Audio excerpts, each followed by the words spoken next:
வணக்கம். இன்றைக்கி நம்ம பார்க்க போகிற வீடியோ பெரிஸ்கோப் பற்றியது. பெரிஸ்கோப்னால் என்ன, அது எப்படி ஒர்க் பண்ணுது, அது எங்கெங்கெல்லாம் யூஸ் ஆகுது, அதை எப்படி நம்ம வீட்டிலே செய்யலாம் அப்படிங்கிறத பற்றி பார்க்க போகிறோம். அது மட்டும் இல்லாமல் பெரிஸ்கோப்பை யூஸ் பண்ணி ஒரு சின்ன ட்ரிக்கு ஒன்று பண்ண போகிறோம். வாங்க வீடியோக்குள்ளே போகலாம்.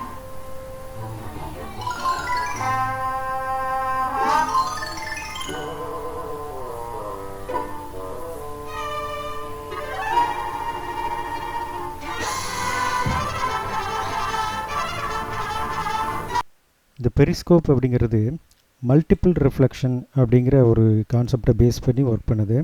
இதில் 2 மிரர் இருக்கும். ஒரு மிரரும் இன்னொரு மிரரும் கரெக்டாக 45 டிகிரி ஆங்கிளில் ஆப்போசிட் டைரக்ஷனில் இருக்கும். இது ஒரு மிரரில் ரிஃப்ளெக்ட் ஆகக்கூடிய அந்த இமேஜ் இன்னொரு மிரரில் ரிஃப்ளெக்ட் ஆகி நம்ம கண்ணுக்கு வந்து சேருது. இது அதிகமாக எங்கே யூஸ் பண்ணுறாங்க அப்படின்னு பார்த்தீங்கன்னா நீர்மூழ்கி கப்பலில் யூஸ் பண்ணுறாங்க.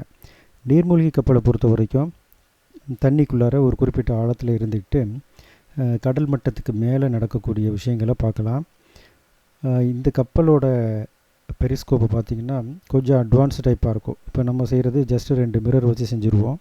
பட் இதில் வந்து மிரர் ப்ளஸ் லென்ஸ் இதெல்லாம் ஆட் பண்ணி கொஞ்சம் மைன்யூட்டாக அவங்களோட இலக்கை வந்து டார்கெட்டை வந்து ஃபோக்கஸ் பண்ணுறதுக்கு பயன்படுத்துவாங்க. இது இந்த எதிரி கப்பல்களை தாக்குறதுக்கு கூட துல்லியமாக தாக்குறதுக்கு கூட இதை பயன்படுத்துவாங்க. அடுத்தது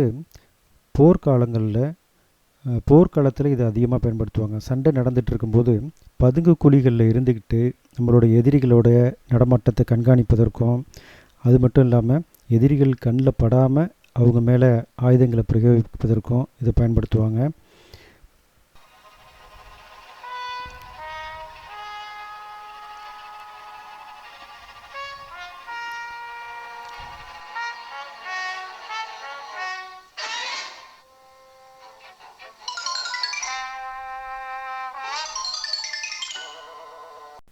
ஒருவேளை இந்த பெரிஸ்கோப் மாதிரியான உபகரணங்கள் நம்மள்கிட்ட இல்லைன்னு வச்சுங்களேன், பதுங்கு குழியிலேருந்து நம்ம பாட்டுக்கு இப்படி எட்டி பார்த்தோம்னா என்ன நடக்கும் அப்படிங்கிறத பாருங்கள். இப்படி தான் ஆகும்.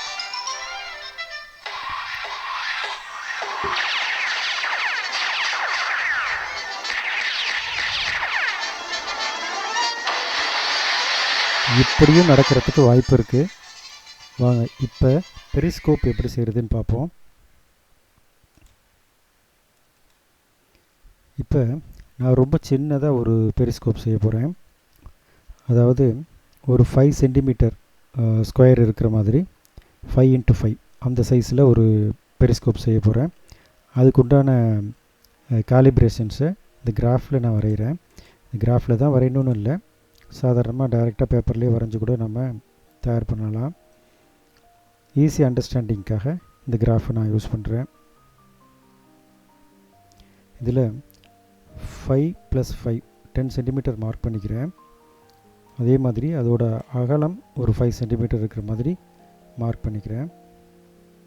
இந்த பகுதி தான் பெரிஸ்கோப்போட மவுத் பார்ட்னு சொல்லலாம், அல்லது மேல் பகுதின்னு வச்சுங்களேன், ஆப்ஜெக்ட் சைடு. இது பெரிஸ்கோப்போட நெக் போர்ஷன் அல்லது ஸ்டெம்னு சொல்லலாம். இது நம்ம இஷ்டம், எவ்வளோ லென்த்து வேணாலும் வச்சுக்கலாம். நாம் பதுங்கி இருக்கக்கூடிய இடத்தோட லென்த்துக்கு தகுந்த மாதிரி, ஹைட்டுக்கு தகுந்த மாதிரி எவ்வளோ நீளம் வேணாலும் வச்சுக்கலாம். இது டெயில் பார்ட் அல்லது ஐபீஸ்னு வச்சுங்களேன். இந்த பகுதி எப்படி இருக்கணும்னாக்க நம்ம எப்படி ஹெட் போர்ஷன் எவ்வளோ பெருசு வச்சுருக்கோமோ அதே அளவுக்கு இருக்கணும்.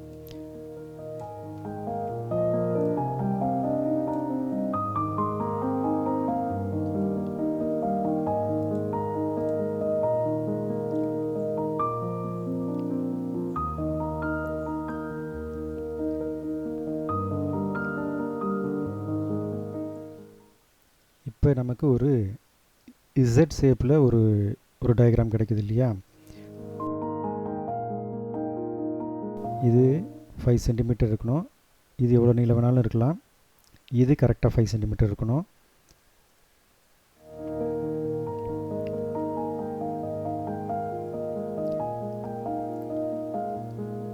இந்த இடத்துல தான் நாம் மிரரை ஃபிக்ஸ் பண்ண போகிறோம்.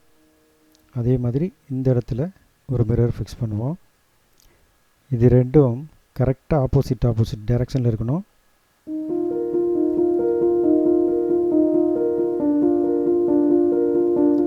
இப்போ மிரரை சூஸ் பண்ணுறது ஒரு முக்கியமான வேலை. இப்போ நான் 5 சென்டிமீட்டரில் ஒரு ஸ்கொயர் ரெடி பண்ணியிருக்கேன் இல்லையா. இப்போ 5 சென்டிமீட்டருக்கு மிரர் எடுத்தோன்னா எனக்கு 2 சென்டிமீட்டர் கட் ஆகிடும். இப்போ இந்த நீளத்தை நம்ம கண்டுபிடிக்கணும்.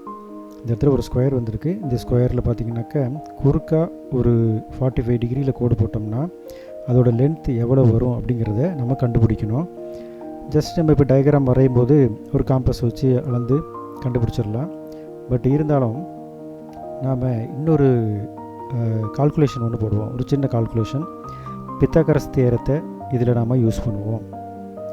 இப்போ நான் அதே 5க்கு 5, அதாவது 5 × 5ல் ஒரு ஸ்கொயர் வரைகிறேன்.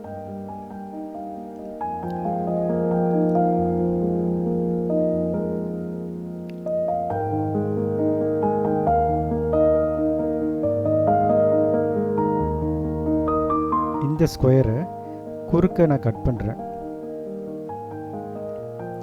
ஒரு 45 டிகிரியில் கட் பண்ணோம்னாக்க ஒரு முக்கோணம் கிடைக்குது. 2 முக்கோணம் கிடைக்கும். நம்ம ஒரு முக்கோணத்தை கணக்குக்கு எடுத்துக்குவோம்.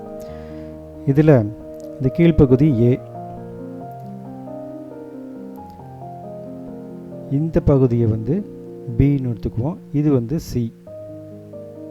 இப்போ பித்தாகரஸ் தியரப்படி A² + B² = C² இல்லையா. ஸோ இந்த அளவீடுகளை வச்சு நம்ம ஈஸியாக இந்த குறுக்கு கோடு எவ்வளோ நீளம் இருக்குது அப்படிங்கிறத கண்டுபிடிச்சிடலாம். இப்போ நான் 5 சென்டிமீட்டரில் பண்ணியிருக்கிறதுனால ரொம்ப ஈஸியாக இருக்குது. பட் நீங்கள் பெரிய சைஸில் செய்யும்போது இந்த கால்குலேஷனை யூஸ் பண்ணுங்கள். A² + B² = C². இப்போ இங்கே A² வந்து 5² சென்டிமீட்டர், அதே மாதிரி B² வந்து 5 centimetre square. So A² + B² = 25 + 25 = 50. That is C². இப்போ C = √50, தட் இஸ் 7.1 வரும். 7 சென்டிமீட்டர் நம்ம எடுத்துக்கலாம். இப்போ இந்த மிரர் எடுத்துக்கிட்டோம்னா மிரரோட ஒரு சைடு 5 சென்டிமீட்டர் எடுத்துக்கிட்டிங்கன்னா அதோட நீளத்தை வந்து 7 சென்டிமீட்டர் எடுத்துக்கணும். பார்க்குறதுக்கு ஒரு ஸ்கொயராக வராது, ஒரு ரெக்டாங்கிளாக வரும். ஸோ நீங்கள் 5 சென்டிமீட்டருக்கு கால்குலேட் பண்ணி 5 சென்டிமீட்டர் எடுத்திங்கன்னா இந்த 2 சென்டிமீட்டர் இமேஜ் வந்து கட் ஆகிடும்.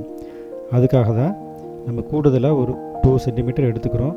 அந்த நீளத்தை கண்டுபிடிக்கிறதுக்கு பித்தாகரஸ் தியரத்தை நம்ம யூஸ் பண்ணலாம். ஸோ இந்த இடம் 5 சென்டிமீட்டர்னால் இந்த இடம் 7 சென்டிமீட்டர் இருக்கணும். ஸோ இப்போ நம்மளுடைய இமேஜ் வந்து லாஸ் இல்லாமல் முழுமையாக கிடைக்கும் நமக்கு. அடுத்தது இதை ஒரு சின்ன எக்ஸ்ப்ளனேஷன் பார்ப்போம். நீளம், அகலம், உயரம் இது எல்லாத்தையும் ஒரு அண்டர்ஸ்டாண்டிங்காக இது போடுறேன், பார்த்துங்க.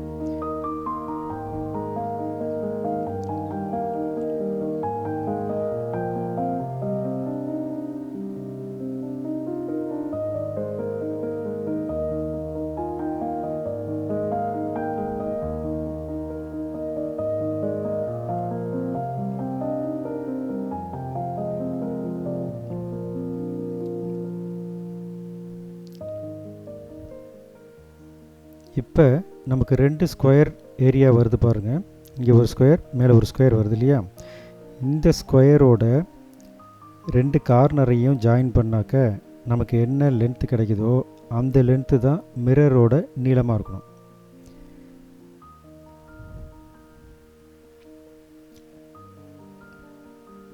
ஸோ இந்த ஸ்கொயரில் இந்த கார்னர், ஒரு கார்னர்லேருந்து இன்னொரு கார்னருக்கு ஒரு லைன் போடுறேன். இது A, இந்த சைடு A ஒரு ஸ்கொயராக இருக்கிற வரைக்கும் அது A, அவ்வளோதான். இது B. இப்போ 2க்கு நடுப்புற ஒரு லைன் போட்டோம்னாக்க அந்த ஏரியாவை Cன்னு வச்சுக்குவோம். அந்த லென்த்தை வந்து நம்ம Cன்னு வச்சுக்குவோம். ஸோ இந்த ட்ரையாங்கிளில் ஏபிசி அப்படிங்கிற 3 பார்ட் வந்துடுது. ஏ அண்ட் பி நமக்கு நல்லா தெரியும். அதே பித்தாகரஸ் தியரத்தை நம்ம இப்போ அப்ளை பண்ணுறோம். A plus b, a square plus b square equal to c square. Then 5 square plus 5 square equal to 25 plus 25 equal to 50. Then c square equal to 50 அப்படின்னா c equal to root of 50. Then 7.1 நமக்கு answer கிடைக்கும். இந்த 7.1 தான் C. So இந்த நீளத்துக்கு நாம் மிரரை choose பண்ணோம்னா பெரிஸ்கோப்பில் image loss இல்லாமல் முழுமையாக கிடைக்கும்.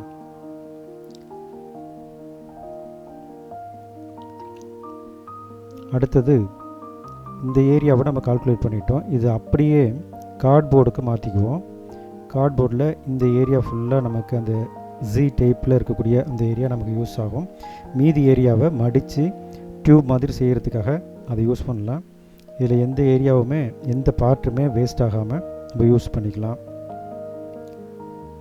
அடுத்த முக்கியமான பார்ட்டு நம்ம மிரரை எப்படி ஃபிக்ஸ் பண்ணுறோம் அப்படிங்கிறதுல தான் இருக்குது. ஒரு பெரிஸ்கோப்போட நல்ல கிளாரிட்டி முழுமையான இமேஜ் எப்போ தெரியும் அப்படின்னாக்க அது கரெக்டாக நம்ம ஃபிக்ஸ் பண்ணுறதுல இருக்குது.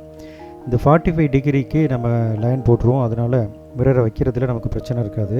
ஆனால் இதை கரெக்டாக 90 டிகிரியில் நிப்பாட்டி வைக்கணும். இந்த மிரர் வந்து ஒளிக்கற்றைக்கு இணையாக இல்லாமல் கரெக்டாக 90 டிகிரிக்கு இருக்கணும். அப்படி இருந்துச்சுன்னா தான் உங்களுக்கு இமேஜ் நல்லா தெரியும். இப்படி லெஃப்ட்டு ரைட்டு திரும்பி இருந்துச்சு அப்படின்னாக்க நாம் ஒரு பக்கம் திருப்பும்போது அது இன்னொரு பக்கத்தில் உள்ள இமேஜை காட்டும். அதனால் கரெக்டாக 90 டிகிரியில் வச்சு இதை ஃபிக்ஸ் பண்ணிக்கணும்.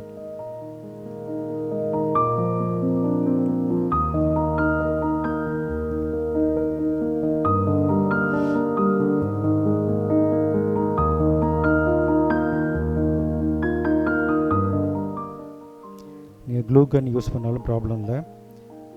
பட் 90 டிகிரியில் கரெக்டாக வச்சு இதை ஃபிக்ஸ் பண்ணிக்கணும்.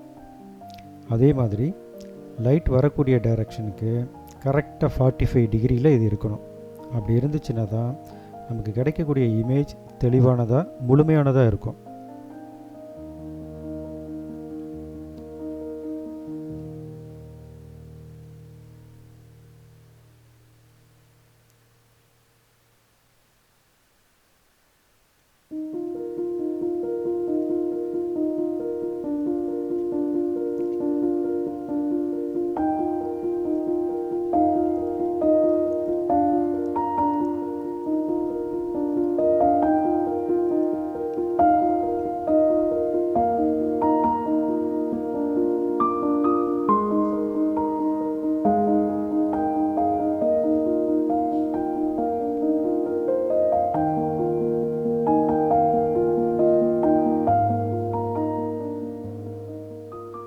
இப்போ மிரர் ஃபிக்ஸ் பண்ணியாச்சு. இதே மாதிரி இன்னொரு சைடும் மிரரை ஃபிக்ஸ் பண்ணிவிட்டு அதை நம்ம டெஸ்ட் பண்ணி பார்ப்போம். இப்போ ஒரு லேசர் லைட்டை வச்சு நான் ஒரு மிரர் மேலே அடிக்கிறேன்னு வச்சுங்களேன். கரெக்டாக அதோட பாத் நம்ம கரெக்டாக ஃபிட் பண்ணியிருந்தோம்னா அதோட பாத் நமக்கு தெளிவாக தெரியும். இந்த மாதிரி செக் பண்ணிக்கலாம். இப்போ நமக்கு இமேஜ் வந்து முழுமையாக கிடைக்கும் அப்படிங்கிறத என்ஷூர் பண்ணிக்கலாம். அடுத்தது இந்த பாக்ஸ் எல்லாத்தையும் ஃபுல்லாக ஒட்ட வேண்டியது தான். நம்ம செஞ்சு வச்சுருக்கக்கூடிய இந்த பெரிஸ்கோப்போட அவுட்டர் பார்ட்டில் எங்கெங்கெல்லாம் கேப் இருக்கோ அந்த ஏரியாலாம் பிளாக் டேப்பை போட்டு ஒட்டிடணும். உள்ளார எந்த அளவுக்கு லைட் வராமல் இருக்கோ அந்த அளவுக்கு நமக்கு இமேஜ் நல்லா தெரியும். இப்போ இமேஜை செக் பண்ண வேண்டிய டைம் வந்துடுச்சு. இப்போ நான் இந்த செவருக்கு பின்பக்கத்தில் இருக்கிறேன். இந்த சுவருக்கு மேலேருந்து பார்த்தோம்னாக்க என்ன வியூ கிடைக்குமோ அதை கீழே இருந்தே இப்போ என்னால் பார்க்க முடியுது.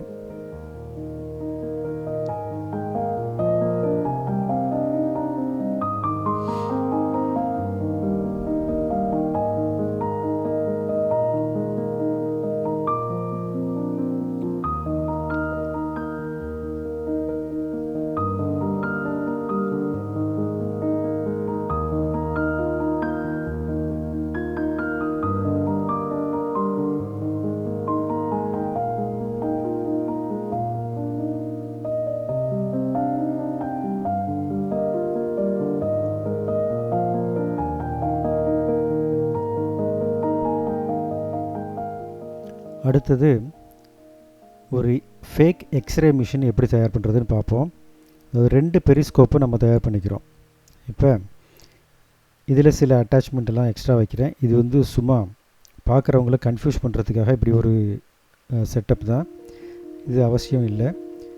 எதுக்குன்னா, பார்க்கும்போது லைட்டு ஸ்ட்ரெயிட் லைனில் தான் ட்ராவல் பண்ணும் அப்படிங்கிறது வந்து நம்மளோட மைண்ட் செட்டப் இருக்கு இல்லையா, அதை வந்து ஸ்ட்ராங் பண்ணுறதுக்காக, ஸ்ட்ரென்தன் பண்ணுறதுக்காக இந்த மாதிரி எக்ஸ்ட்ரா ஃபிட்டிங்.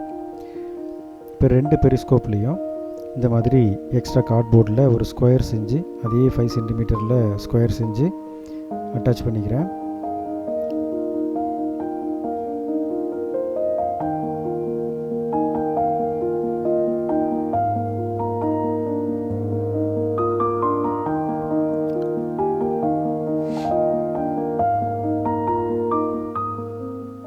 இப்போ இந்த 2 பெரிஸ்கோப்பையும் ஆப்போசிட் டைரக்ஷனில் வச்சு பார்த்தோம்னாக்க லைட் அல்லது இந்த இமேஜ் இங்கேருந்து ஆரம்பித்து இப்படி ஸ்ட்ரெயிட்டாக போய் இந்த பக்கம் வர்ற மாதிரி நமக்கு தெரியும். ஆனால் உண்மையிலே எப்படி போகுது அப்படின்னாக்க, இந்த இடத்துல உள்ள மிரர் ரிஃப்ளெக்ட் ஆகி கீழே வந்து அது இந்த மிரர் வழியாக வந்து இங்கே வரும் நமக்கு. ஸோ இந்த ஏரியாவை நம்ம ஒரு பாக்ஸ் வச்சு அல்லது உடன் போர்டு வச்சு மறைச்சிட்டோம் அப்படின்னாக்க பார்க்குறவங்களுக்கு லைட் இப்படி டைரெக்டாக ட்ராவல் பண்ணுற மாதிரி தெரியும். நீங்கள் கை வச்சு மறைச்சிங்கன்னா கூட இமேஜ் நமக்கு தெரிஞ்சுக்கிட்டே தான் இருக்கும். இப்போ பாருங்கள், ஒரு லைட்டை வந்து ஆப்ஜெக்ட் போர்ஷனில் அடிக்கிறேன். இடையில ஒரு கார்ட்போர்டு வச்சு மறைச்சிட்டேன். இருந்தாலும் ஸ்க்ரீனில் பார்த்தீங்கன்னாக்க லைட் வந்துட்டு தான் இருக்குது. ஏன்னா நமக்கு தெரியும் பெரிஸ்கோப்போட பேசிக் பிரின்சிபிள் படி மல்டிபிள் ரிஃப்ளெக்ஷன் மூலமாக கீழே போயிட்டு அதுக்கப்புறம் லைட் மேலே வருது அப்படிங்கிறது நமக்கு தெரியும். அது பிரின்சிபல் தெரியாமல் யாராவது பார்த்தாங்கனாக்க அது பார்க்குறதுக்கு ஒரு எக்ஸ்ரே மிஷின் மாதிரி இருக்கும். நம்ம கையை வச்சு மறைச்சாலும் அந்த பக்கம் இமேஜ் தெரியுது அப்படிங்கிறத பார்த்துட்டு கொஞ்சம் பிரமிப்பாக இருக்கும்.